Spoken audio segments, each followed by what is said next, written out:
اور آپ کو بتا دیں کہ مجاہد آزادی اور ملک کے پہلے وزیر تعلیم مولانا ابوالکلام آزاد کی آج 61ویں برسی ہے۔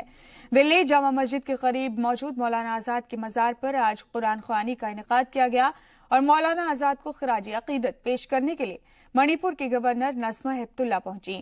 ICCR کی طرف سے ہر سال مزار پر پروگرام کا انعقاد کیا جاتا ہے۔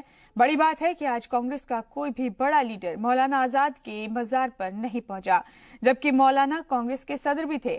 مزار پر پہنچی نسمہ ہیپت اللہ نے اس موقع پر کہا کہ مولانا نے جو پیش گوئی پاکستان کو لے کر کی تھی وہ آج صحیح ثابت ہو رہی ہے۔ مولانا کو تو ہر وقت یاد کرنا چاہیے، کیونکہ ہر دن کسی نہ کسی چیز پہ ان کی یاد آتی ہے، خاص طور پر ملک کے حالات دیکھ کے یاد آتی ہے۔ جو بھی ابھی میں نے کہا جیسے کہ جو حادثہ ہوا ہے جس پہ ہم سب لوگوں کے دل بہت بھاری ہیں، تو اس وقت مولانا کی بہت یاد آئی۔ کاش کہ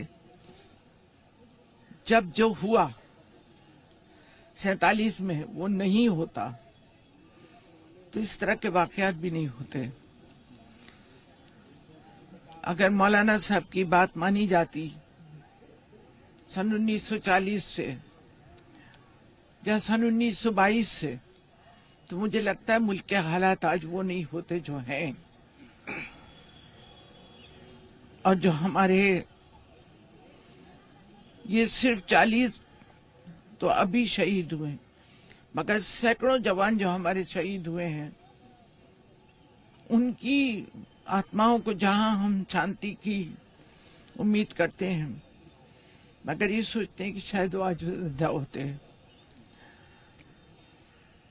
یہی ایسے واقعات ہیں جس پہ مولانا کی ہوئی پیشن گوئی ہمیں یاد آتی ہے۔